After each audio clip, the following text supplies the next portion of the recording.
Issue, आपने मुझे थप्पड़ क्यों मारा? थप्पड़ क्यों मारा? ये क्या किया है तूने? ये खाना चेक कर, खाना चेक कर।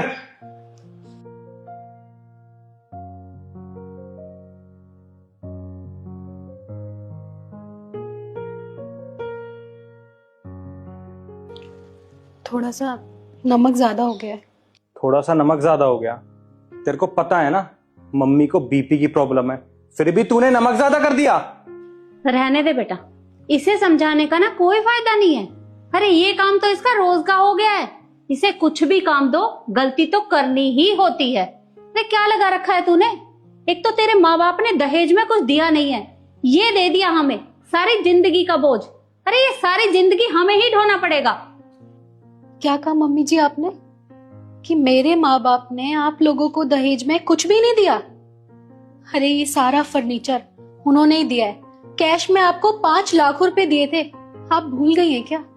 और एक गाड़ी भी तो दी थी, और इतने सारे गहने दिए थे। आप और क्या मांगती हैं? हाँ तो तेरे कहने का मतलब क्या है? शादी से पहले हमारे पास कुछ भी नहीं था, गरीब थे हम लोग। अरे अगर तेरे माँ बाप ने कुछ दिया भी है ना तो कोई एहसान नहीं किया हमारे ऊपर। हर माँ बाप अपनी बेटी को देते हैं। और क्या कह रही है?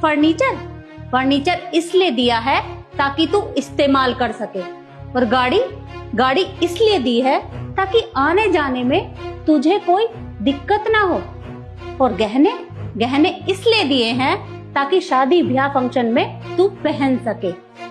और रही बात पैसे की, तो पैसे भी इसलिए दिए हैं कि शादी के बाद उनकी बेटी के कितने खर्चे होते हैं।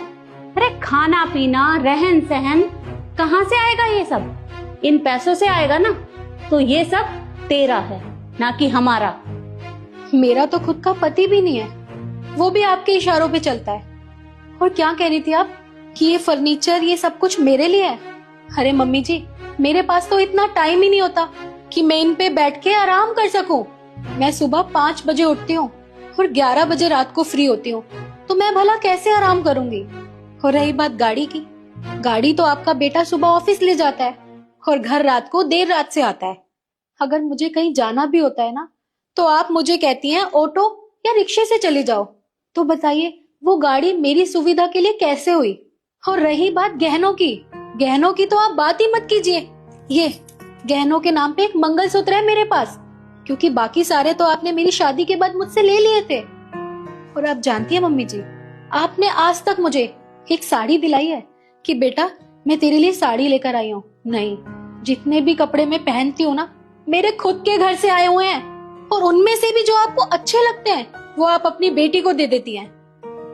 अरे तो मेरी मम्मी मुझे प्यार से देती है, और आप भी तो मेरी भाभी है ना, आपका भी तो कोई फर्ज बनता होगा। फर्ज की बात तुम ना ही करो ना तो बहुत अच्छा है। चलो तुम मुझे एक बात बताओ, जो तुम्हारी माँ तुम्हें कपड़े, गहने या कुछ भी देती है, तुम जाके अपनी ननद को देती हो? अरे मैं क्यों अपनी ननद को दूंगी? मेरी माँ मेरे लिए प्यार से लाती है। हाँ, मैं वही समझाने की कोशिश कर रही हूँ। जो मेरी माँ मुझे देती है ना वो भी बहुत प्यार से देती है।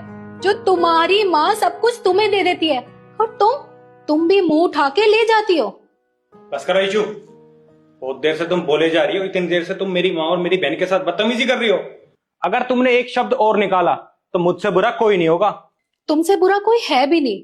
और तुम्हें क्या लगता है जो तुमने आज मेरे साथ सब कुछ किया है वो तुमने बहुत अच्छा किया है? अरे तुमने ना अपने माँ बाप के संस्कारों का ना परिचय दिया है। ईशु,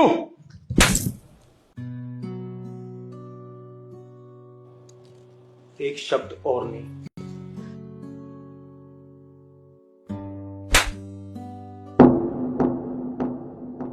अरे तेरी हिम्मत कैसे हुई मेरे बेटे को थप्पड़ मारने की? अरे क्या तुम्हारे घर वालों ने तुम्हें यही परवरिश दी है? मम्मी जी, मेरे घर वालों ने मुझे क्या परवरिश दी है वो मुझे बहुत अच्छे से पता है। आप बताइए ना, आपने अपने बेटे को क्या परवरिश दी है कि एक औरत पे हाथ उठाना? और आप क्या बोल रहे थे कि मुझे सही से कोई भी काम करने नहीं आता, मैं कुछ भी नहीं करती हूँ? तो ठीक है, आज से अपना सारा काम अपनी माँ और अपनी बहन से कराना या खुद कर लेना, क्योंकि मैं ये घर छोड़ के जा रही हूँ।